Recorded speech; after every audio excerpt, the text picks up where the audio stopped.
Hello everybody, my name is JJ, and boy oh boy do we have an exciting video for you today. I am finally going to get around to opening all of the mail that you guys have been sending me. I apologize that this video is very long overdue, but the mail just kept coming, and I didn't really want to film something until I felt like I had a good pile accumulated. But now I've realized that the pile is getting so big that I really just have to start getting through it all. So let us begin the opening process. So the first big box is this one here, which comes to me from Nico from Germany. Yes, and Nico was kind enough to send me 2 bottles of nice German beer. I will entertain you, Nico, by attempting to pronounce these names. We have the Lindener Spezial, Hanover's Specials, and we have the Herrenhofer Premium Pilsner. This one is from a brewery that claims to have existed since 1546. Both are from Hanover, where I assume Nico is from. Thank you very much, Nico. Longtime viewers of this channel will know that I do not in fact drink alcohol, but I will see to it that these beers find a good home. I apologize as well, Nico, because I know you sent me a second box, but unfortunately that box got destroyed in the mail. Now let us look at this box here. As you can see, I have 2 of these boxes that both look like American footballs. I assume that that was some sort of Amazon thing that they were pushing at one point. So this box here comes from my friend Wesley from West Covina, California. He says, "Hi JJ, I have viewed and enjoyed your videos. I was intrigued by your foreign item video. I was born and raised in the Los Angeles area." And he says, "Away from the bustling city of Los Angeles and the iconic Hollywood sign, there are farms everywhere outside of urban settings. California is known for citrus, rice, almonds, strawberries, and avocados, just to name a few. What I sent for you are dates. People either love them or hate them. Please try some of them and let me know what you think." And indeed, he did. Wesley has sent me a nice package of Hadley dates. California grown, it says. And I see that the Hadley people have been growing their dates since 1931. Oh, they're good.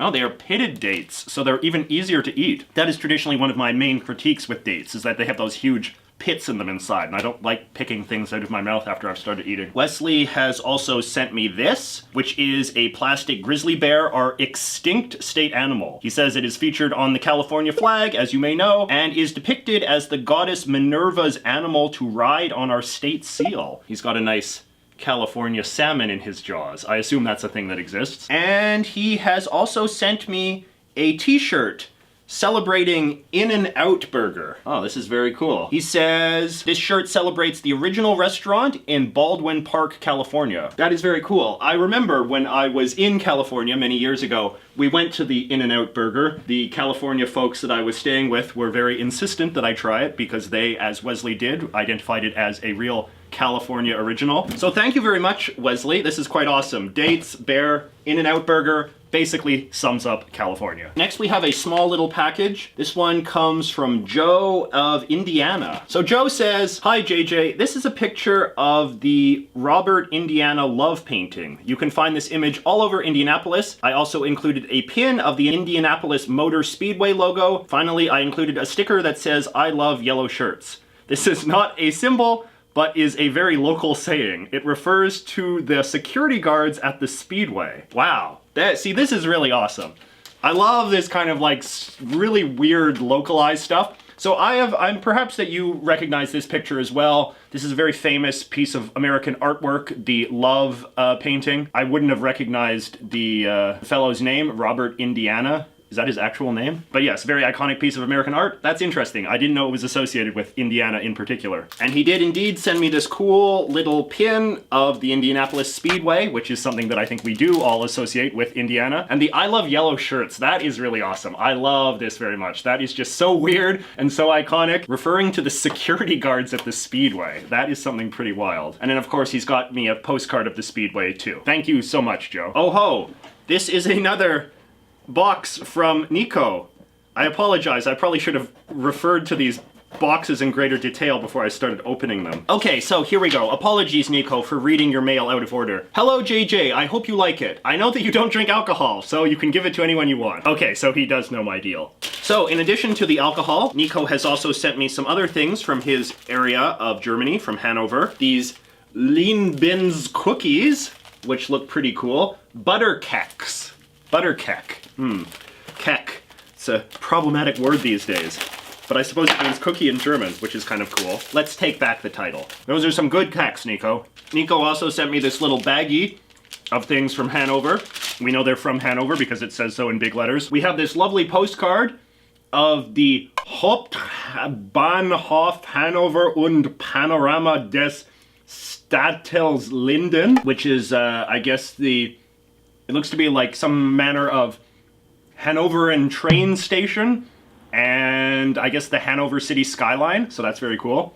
Comes from a postcard company called Hanover Cityscapes, so I guess that explains that. He also sent me this charming little magnet of Hanover. I guess this is the sort of city identification signs that they use in Germany. And, perhaps most charmingly of all, this little Hanover guide in English. So I can learn all about Hanover and no longer have to speculate so ignorantly like I have been doing right now. Thank you very much, Nico. Very cool stuff. I really appreciate this. This is so cool. I'm learning about the world through these little charming souvenirs. Now this is a little card. It is from my friend Bennett. It says, "Hey JJ, remember me? I sent you that marshmallow fluff from Boston. I do very much remember that, Bennett. I still eat it to this day." Bennett was from New England, and so he once again sent me some fun New England things. This is this charming postcard from Vermont, and in the little card that he sent me his letter in, it is a sort of little stylized depiction of the different states of New England, which is very cool because I always forget what states are actually in New England. I think, like many ignorant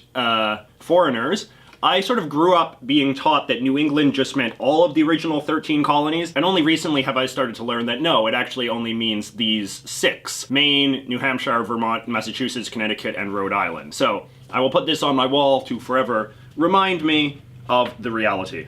Bennett has also given me this very charming banknote from colonial Algeria that he says he got from his grandfather. So that is very cool. 20 francs, signed by the French Inspector General. 1943. Wow, so this is really an antique. That's so awesome. Thank you so much, Bennett, for sharing this treasured family heirloom with me. I will keep it in good condition. Oh, and here's some more money. Merry Christmas, Mr. McCullough, he says. Well, as you can see, I have been sitting on a lot of this mail for quite a long time. This is from Martin, who was a fellow that sent me some money in one of my previous videos. He has once again sent me some interesting international money. This is a 10 franc note from September 1914. Wow, so this is quite old. It is quite an archaic looking type of note. It looks like it might be a money certificate, or the kind of money that they granted in sort of unusual circumstances. Maybe it has something to do with the war.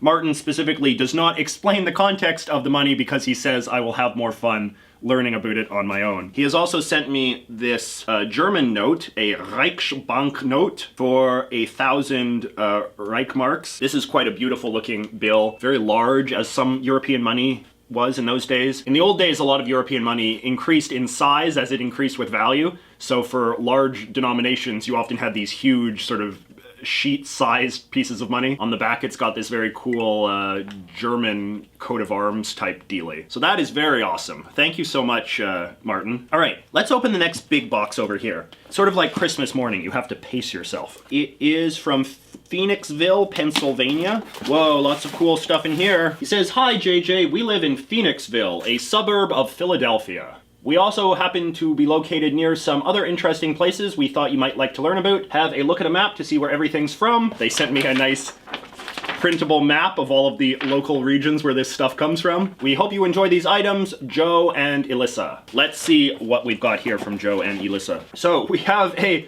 postcard of a giant heart. It says, "This depicts a 2-story walk-in model of a human heart at the Franklin Institute Science Museum. Most of the people who grew up in Greater Philadelphia remember climbing through this exhibit on a school field trip or with their scouting group." That is very cool. The local science museum is always a really sort of fun artifact of local community culture, in my experience. Next, he gives me a mug, which says, "I love intercourse," and in small letters, PA. So they say this is from Pennsylvania Dutch country, which has a number of towns with seemingly suggestive names, the most famous of them being Intercourse, which they say used to be a common synonym for camaraderie. There is lots of tourist swag with the name plastered on it, mugs, shirts, magnets, etc. Other notable towns include Blue Ball, Virginville, Mountjoy, Bird in Hand, and Littitz.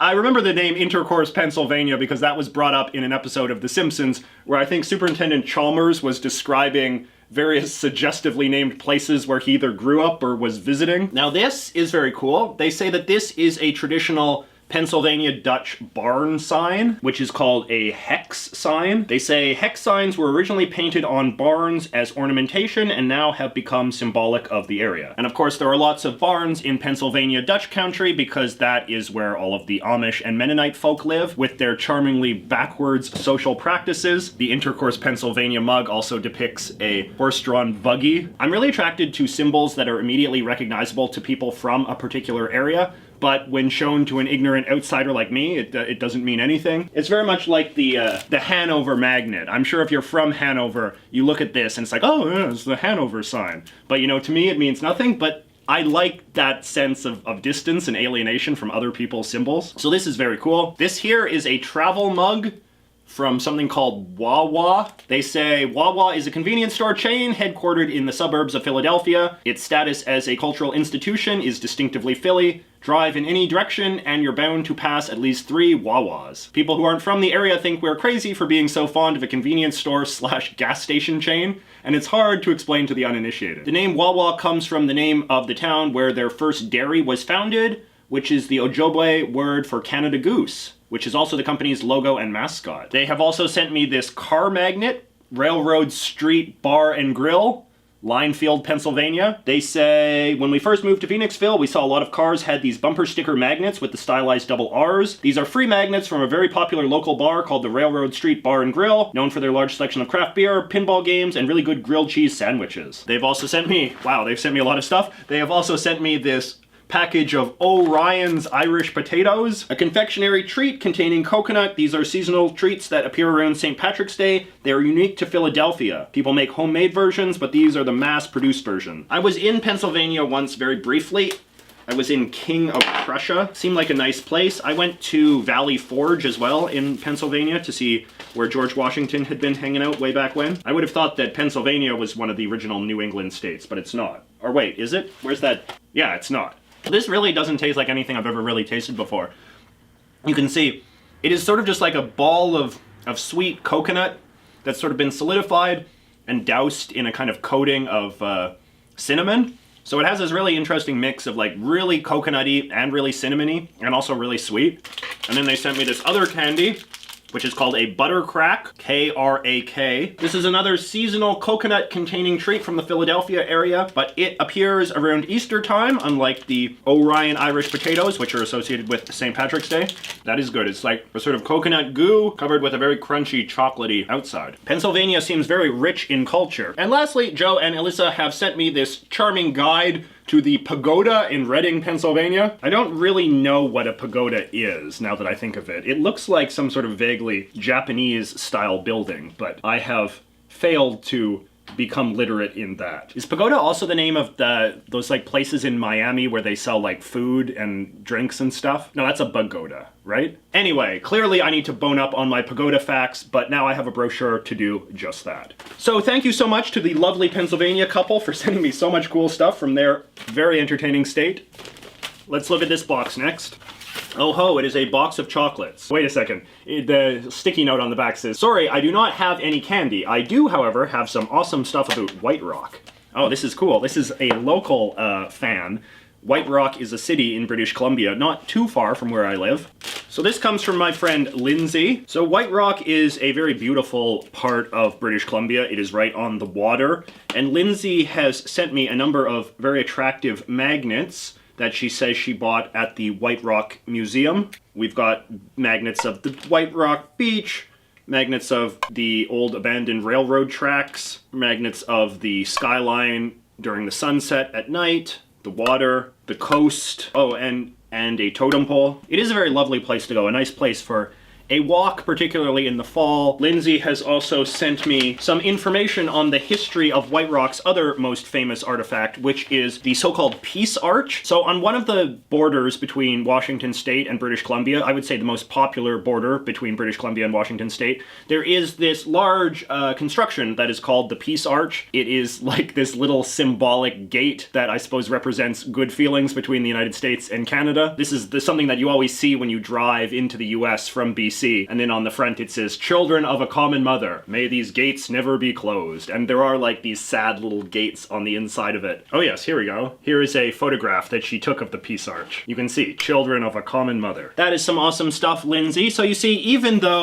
within British Columbia, there is a great deal of diversity. British Columbia is a lot more than just Vancouver. There are many distinct communities within the province, each one of which has their own distinctive claim to fame. This one here is from my friend Davis from Georgia. Oh boy, that's very cool. Georgia is one of my favorite US states. I think it is a state, I've never been there, but I've always been very interested in Georgia and Georgia culture. I would like to go there someday. Davis says, "Enclosed is a keychain depiction of the Big Chicken from Marietta, Georgia." He quotes me a line, "Paris has the Eiffel Tower, Pisa has the Leaning Tower, and Mariette has the Big Chicken." This is very cool. It is a flashy keychain. Davis tells me that the Big Chicken is basically this hideous abomination, this big eyesore that was constructed for a fried chicken restaurant many, many years ago. Actually, it says right here on the back of the keychain, built in 1963, was originally opened as a Johnny Reb's Chuck and Shake shop. Kentucky Fried Chicken bought the restaurant in 1966. The chicken remained. Apparently Colonel Sanders himself could not stand the chicken. He thought it was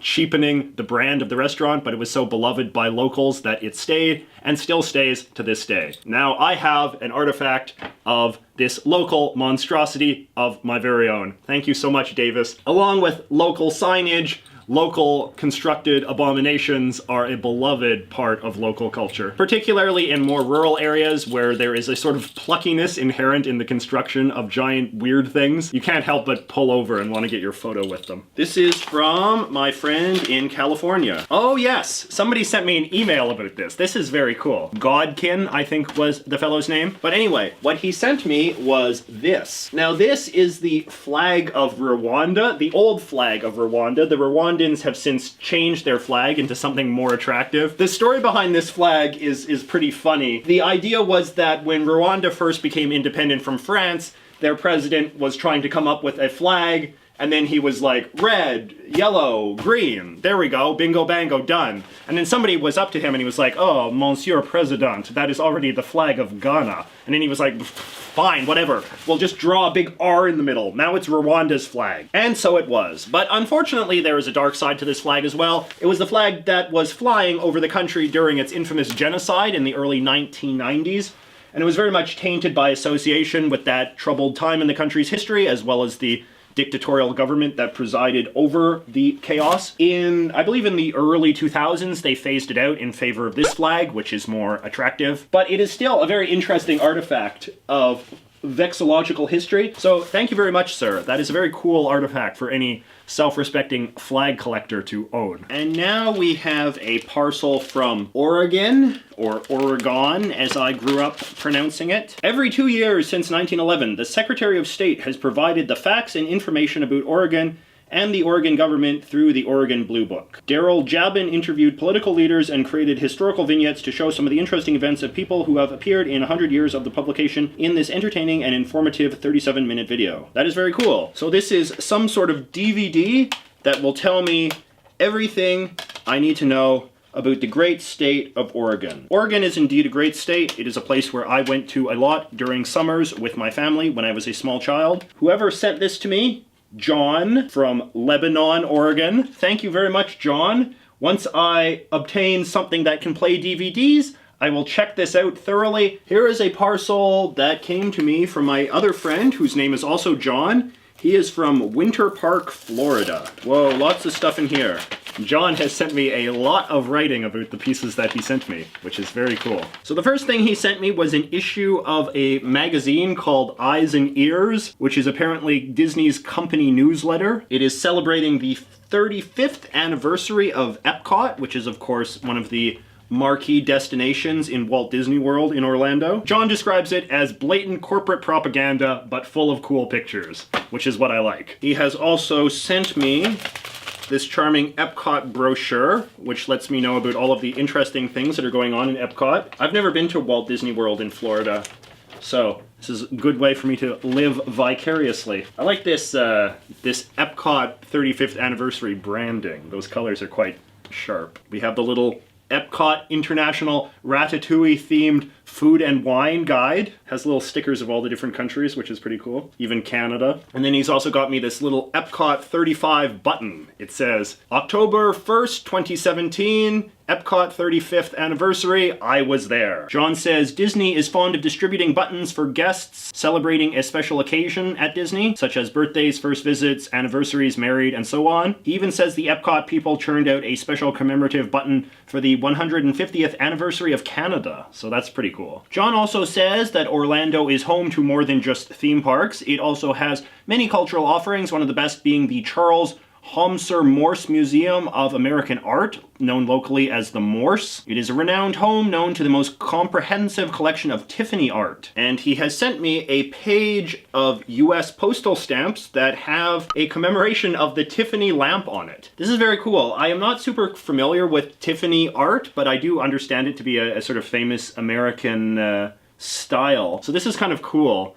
The idea that we have a whole page of stamps commemorating not just an art style, but a lamp in particular. John has also spent some time in Atlanta, it seems, and he has sent me some fun things from Atlanta, including some souvenirs from the Atlanta Federal Reserve. He says that local Federal Reserve banks in the United States also serve as money museums on the history of currency and how the Federal Reserve System works. So he picked up some souvenirs from the Atlanta one and gave it to me, including this charming little infographic on how the Fed works. The Fed explained. We can send this to some of the Bitcoin folk to shut them up. And then we also have some fun Federal Reserve themed postcards and this little baggie of shredded money. That's kind of cool. When money goes out of circulation, they have to shred it, and I guess they can package it and sell it to tourists as well. John has also sent me a pamphlet about the Martin Luther King Jr. House, which is a National Historic Site. This is something that's very common in America, is the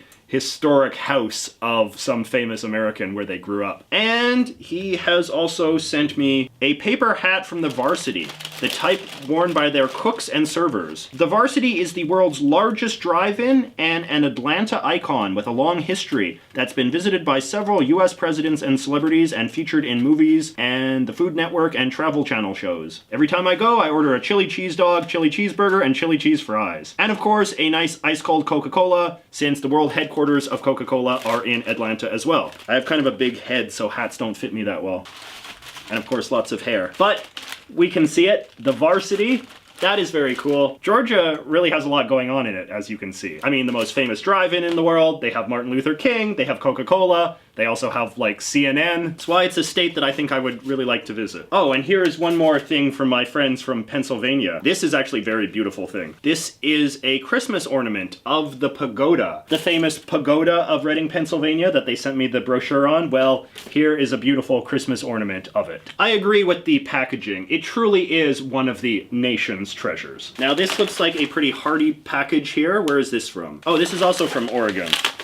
Oh, so that DVD that I was sent by my friend from Oregon was a look back at the history of the Oregon Blue Book. Well, now I have an Oregon Blue Book as well. This is the Oregon Blue Book Almanac and Fact Book 2017 to 2018. This is very cool. So this is like a encyclopedia of basically everything that is going on in the state of Oregon. We got maps of Oregon, we got all of the local Oregon politicians, members of the Legislative Assembly. We have addresses for all of the relevant councils and bureaucracies, profiles of all the different counties, voter participation in different elections in Oregon over the years, a few chapters on Oregon history, Constitution of the state of Oregon. This is really cool. I really love sort of fact books like this, and I think that's pretty cool that a state like Oregon would take their, you know, their local history so seriously as to produce a volume of such substance. So thank you very much for this very cool thing. I can see now why they would make a DVD celebrating it. Man, America is awesome. Okay, and now we have this package here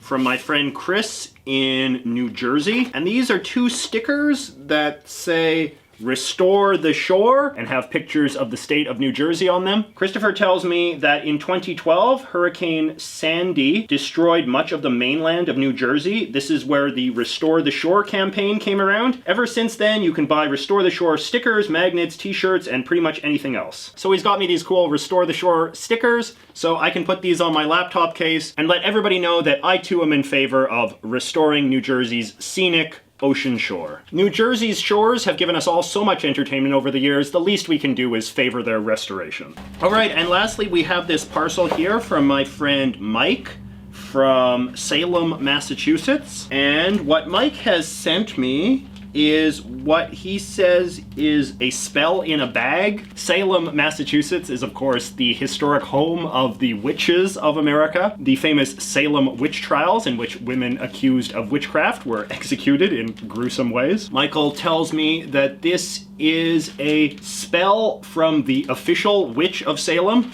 There's a picture of her on the back here. Laurie Cabot, or Laurie Cabot. Laurie Cabot's full moon money spell. Smells like one of those stores that you would expect to sell spells in a bag.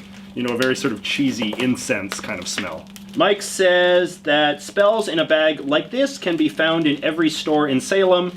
They claim to do a variety of things, better sex, more money, etc. He says that magic shops selling them are run both by practicing witches and non-believers trying to make a quick buck off of tourists. Laurie's full moon money spell, let's see here. At the full moon, light the candle, place the silver coin, which is just an American nickel, in the bottom of a cauldron, fill with spring water. With the moon in full view, magically sweep the rays into the cauldron while repeating the spell written on the enclosed scroll 3 times. Then take the coin, put it in the satin bag, included with the money herbs, which is I guess where the smell is coming from. Let the candle burn completely out, take out the remaining wax, bury in the satin bag, blah blah blah, and then I will have lots of money. I see we have a little pentagram at the bottom too. So this is pretty cool. It is nice to know that, you know, 300 years or whatever after the Salem witch trials, the witch community of Massachusetts is still going strong. Thank you very much for the spell bag, Mike. I will treasure it always. So, that is basically it. I think I have gotten through all of the mail that you guys have sent me since my last unboxing video. If you have sent me something that I have failed to unbox, don't worry, I'm sure it just hasn't arrived yet. I have learned a lot about the world, certainly a lot about the United States from all of this cool stuff that you guys sent me. I'm gonna have to start doing a running tally of all of the different stuff I have from all of the different states. It would be cool if I could someday get something from all 50 of the states. And if you are from one of the states, or indeed anywhere in the greater world, who would like to send me some sort of quaint artifact from where you are from, that could perhaps teach me a little bit about the culture of your society, just send me over an email and I will get back to you with my mailing address. And you can send me whatever you want and I will make yet another video in the future unboxing, discussing, unveiling, and learning. I really love to learn about the world, particularly learning about like the subtle things that matter a lot to people in one community but are hard to understand if you're outside of the community. As we sort of inhabit a more interconnected, globalized world, I think it is more important than ever to learn how to appreciate the little subtle things that make your community distinct. Subtle things like a silly slogan like I love yellow shirts, or, you know, restore the shore, or, you know, the thing that they put on the barn doors in Pennsylvania. All of this kind of stuff is really cool because of its subtlety. I think it's kind of a cool, intimate experience when people share these sorts of things with you. It really makes you feel like, you know, even though I'm hundreds of miles away, I'm sort of being welcomed into that community. Thank you guys so much for watching. Don't forget to like and subscribe, and I will see you all next week.